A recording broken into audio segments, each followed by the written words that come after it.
Ya, India terus melaporkan kenaikan jumlah kasus harian COVID-19. Rekor baru kembali tercatat dengan lebih dari 145.000 kasus corona dilaporkan dalam sehari pada awal pekan ini. Sementara Perdana Menteri India Narendra Modi mengatakan lockdown rencananya akan diberlakukan sejak 15 sampai 30 April mendatang. Untuk mengetahui seperti apa situasi di India saat ini dan bagaimana kondisi warga Indonesia di sana, kita akan berbincang dengan Muhammad Agus Aufia. Selamat malam, Mas Agus. Selamat malam. Baik. Petang ya, hampir waktu berbuka puasa di kota Hampir New waktu Delhi. berbuka puasa. Mohon maaf ini waktu berbuka puasanya kita ganggu sebentar ya Mas Agus ya. Jelang berbuka puasa maksudnya. Tidak. Baik, Mas Agus apa kabar? Mungkin juga keluarga serta ada informasi juga nih untuk teman-teman WNI di sana bertahan di tengah pandemi COVID-19 dan juga total lockdown yang diberlakukan saat ini, Mas. Alhamdulillah kabar baik bagi saya dan juga keluarga, termasuk juga para WNI juga sejauh ini saya mendapatkan kabar juga mereka baik. Hanya saja memang di kota New Delhi saat ini bisa dikatakan lengan ya. Bagaimana yang disampaikan tadi sedang diberlakukan Delhi Weekend Curfew ataupun sejenis lockdown ya yang diberlakukan di negara bagian New Delhi di akhir pekan. Di mana kita sejak hari Jumat kemarin, sejak pukul 10 malam sampai hari Senin pukul 5 pagi ya itu diberlakukan untuk dikatakanlah lockdown gitu di kota New Delhi ini, dan juga sebenarnya diikuti oleh beberapa negara bagian lain yang terdampak ya dari tingginya kasus penyebaran COVID-19 termasuk khususnya seperti di daerah Maharashtra. Oke, ketika kita kan mulai dari Maharashtra ya Mas ya, ketika ada ritual mandi bersama di Sungai Gangga, kemudian ada penyebaran kasus COVID-19 atau klaster yang besar sekali sampai akhirnya berujung pada lockdown ini. Dari pemerintah India sendiri mengeluarkan imbauannya apa saja nih Mas? Sejauh ini dari pemerintah India memang kita kan setelah lockdown ini kan kita jalani yaitu Mei ya 2020, dan pada saat itu kita mencapai puncaknya yaitu untuk kasus COVID-19 di September 2020, lalu akhirnya menurun dan akhirnya meningkat lagi di gelombang kedua sekarang yaitu pada pertengahan Maret gitu ya. Jadi memang yang kita rasakan pada saat waktu sebelum benar-benar naik ke gelombang kedua ini, pemerintah memang memberikan penekanan untuk menaati protokol kesehatan. Hanya saja memang bisa kita katakan masyarakat sekarang berbeda dengan masyarakat India yang pada saat awal-awal lockdown diikuti rasa takut, cemas. Nah saat ini sepertinya masyarakat bisa diikuti dengan COVID fatigue ya, ataupun sudah capek untuk mengikuti beberapa protokol kesehatan, juga mungkin kecemasannya tuh berbeda dengan tahun sebelumnya, sehingga merasa lebih kenal dengan COVID-19 ini gitu ya. Diikuti lagi memang dengan unlock ya ataupun pembukaan yang bisa dikatakan hampir 99% itu seperti kembali ke era normal gitu ya. Hanya saja bedanya kita menggunakan masker. Yang kita sayangkan memang beberapa ada yang akhirnya mulai tidak menggunakan masker ya sebelum kasus ini benar-benar naik, dan sekarang pemerintah sudah memberlakukan yang namanya razia ya, khususnya di kota New Delhi bagi yang tidak menggunakan masker bisa kena sanksi sampai Rp400.000. Wow. Nah hanya saja di India ini tambah beratnya seperti ini, yaitu adanya festival-festival, yaitu festival seperti Kumbh Mela yang mana tadi sudah disebutkan, ini ada di Sungai Gangga yang ada di Uttarakhand. Dalam waktu 5 hari terakhir terdeteksi 1.700 kasus, karena memang jamaat yang hadir itu jumlahnya ratusan ribu bahkan jutaan. Nah sayangnya mereka kurang mengikuti protokol kesehatan. Ini juga memiliki kontribusi besar dalam penambahan kasus yang ada di. Oke, Mas Agus, kalau dari KBRI sendiri terkait perlindungan bagi teman-teman WNI di sana seperti apa? Mengingat ini kan juga sedang Ramadan ya di sana. Beribadah yang biasa kita bisa lakukan di masjid gitu secara bersama-sama, secara berjamaah. Dengan adanya protokol kesehatan atau pemberlakuan lockdown ini, perubahannya seperti apa, Mas? Saya kemarin mengikuti sholat Jumat ya dengan warga sekitar. Protokol yang dilakukan yaitu menggunakan masker dan menjaga jarak. Jadi jaraknya tuh selang satu soft gitu ya, tidak ada orang.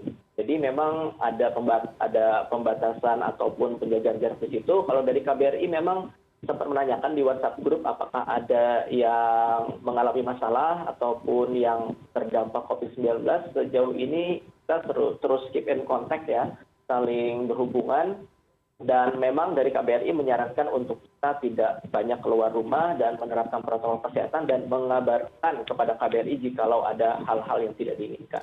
Sempat ada nggak teman WNI yang positif COVID-19 di sana, Mas, dan bagaimana perawatannya?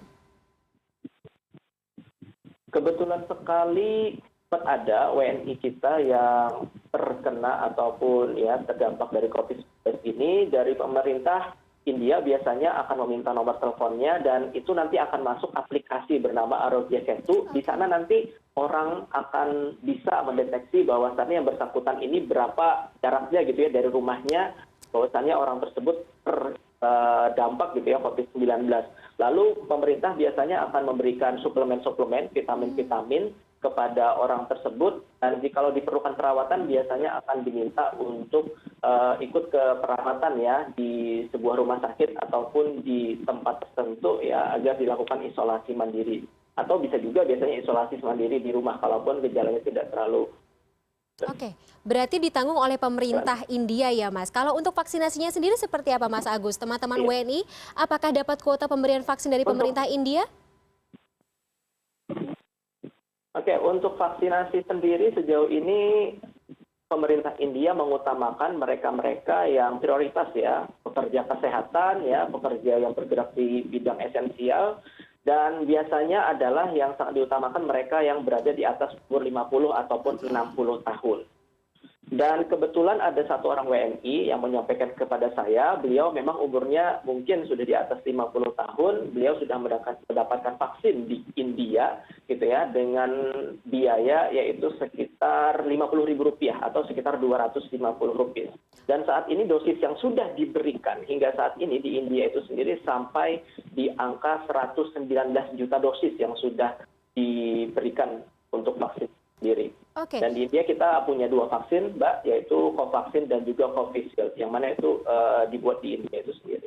Oke, biar saya perjelas lagi ya, Mas Agus. Berarti warga negara Indonesia yang ada di sana masuk dalam kuota atau masuk dalam persyaratan pemberian vaksin akan dibiayai oleh pemberian vaksin pemerintah India, bukan oleh pemerintah Indonesia. Seperti itu ya, Mas? Iya, seperti itu. Oke. Gitu. Bahkan mungkin ada teman saya yang mahasiswi gitu ya, sudah mendapatkan vaksin ya. Walaupun umurnya memang belum masuk ya di umur 50 ataupun 60 tahun, unik sekali memang mungkin ada perbedaan kebijakan antar universitas gitu ya. Sepertinya dia ditanggung oleh universitasnya itu sendiri. Oke, ada pendataan dari pemerintah Indonesia sendiri, Mas, KBRI gitu. Misalnya kayak warga negara Indonesia mendapatkan vaksin dari negara tempat bernaung yang kita bicarakan ini India, itu di data sendiri oleh pemerintah Indonesia, seperti apa kemudian edukasinya? Sejauh ini saya hanya mendapatkan kontak yaitu apakah yang sudah divaksin gitu ya, menyampaikan belum. Tapi memang belum ada seperti himbauan bahwasannya kita ingin divaksin di bawah koordinasi dari Kedutaan Besar Republik Indonesia di Kota New Delhi, ini belum ada. Hanya saja memang kita sudah ditanyakan apakah sudah divaksin apa belum gitu. Saya jawab memang belum saat ini, pribadi dan keluarga. Oke, Mas Agus dan keluarga belum divaksin ya berarti? Belum. Oke. Belum. Nah, kalau Mas Agus sendiri berharapnya dapat vaksinnya atau mungkin ekspektasinya dapat vaksinnya dari pemerintah India atau dari pemerintah Indonesia, Mas? Kalau saya sih ya ikut saja ya, istilahnya kalau dari pemerintah India menyediakan, alhamdulillah, karena memang India kan memproduksi vaksin ya, dan kalaupun kita diminta berbayar oleh pemerintah India kita siap, karena memang biayanya terbilang terjangkau, yaitu sekitar Rp250 ya harga yang ditetapkan pemerintah, yaitu sekitar Rp50.000. Kalaupun memang dari kedutaan besar ada, ya tentunya kita sangat senang sekali ya kalau bisa difasilitasi seperti itu. Oke, terakhir Mas Agus, untuk distribusi katakanlah vaksin ya kemudian yang Mas Agus lihat bagaimana penanganan COVID-19 di India, mungkin bisa dielaborasi, mungkin bisa jadi semacam masukan atau ide kira-kira bisa diberlakukan di Indonesia juga atau masukan atau apa ya contoh yang bisa kita lakukan gitu di Indonesia penanganan COVID-19-nya di India. Walaupun kita tahu ya saat ini kembali diberlakukan lockdown karena adanya lonjakan kasus baru gitu, gelombang kedua di India. Iya, kalau terkait vaksin ya, hal yang bisa kita ambil pelajaran dari India pertama yaitu kemampuan India memproduksi vaksin itu tersebut ya. Covaxin kalau tidak salah ya, atau Covaxin kalau tidak salah ya, itu adalah diproduksi oleh Bharat vaksin ya, yang mana ini memang buatan anak bangsa dari India. Dan yang kedua, kalau tidak salah ada Covishield yang mana bekerjasama dengan Oxford University ya dari AstraZeneca. Ini mereka juga memproduksi dan akhirnya bisa mereka ekspor ke beberapa negara ya sebagai diplomasi vaksin. Gitu. Nah ini yang pertama, dan yang kedua memang pemerintah India secara sangat aktif saya pikir dengan jumlah vaksin yang besar sehingga memiliki keleluasaan gitu ya untuk bisa memberikan vaksin kepada warganya. Bayangkan sudah ada 119 juta vaksin yang diberikan kepada warganya, dan sini memang yang paling tinggi yaitu Maharashtra ya, sekitar 12 juta, adapun Kerala 5,6 juta gitu ya, dan di kota New Delhi sendiri kita ada sekitar 2,5 juta orang, dan biasanya untuk vaksin ini memang sudah ada tempat-tempatnya sejenis puskesmas gitu ya. Nah di sanalah orang-orang yang berumur di atas 50-60 tahun tinggal membawa kartu tanda penduduk nanti bisa langsung divaksin di situ ya, sesuai dengan umurnya itu sendiri. Oke, penguatan infrastruktur dan juga sarana pendukung pemberian vaksin tersebut ya Mas Agus ya. Baik. Baik, terima kasih atas informasinya Mas Agus. Sehat selalu, kita harapkan agar lockdown ini cepat diangkat, kondisinya semakin mereda, semakin stabil, sehingga teman-teman WNI di sana juga tetap aman, sehat, dan dapat menerima vaksin secara keseluruhan semuanya ya.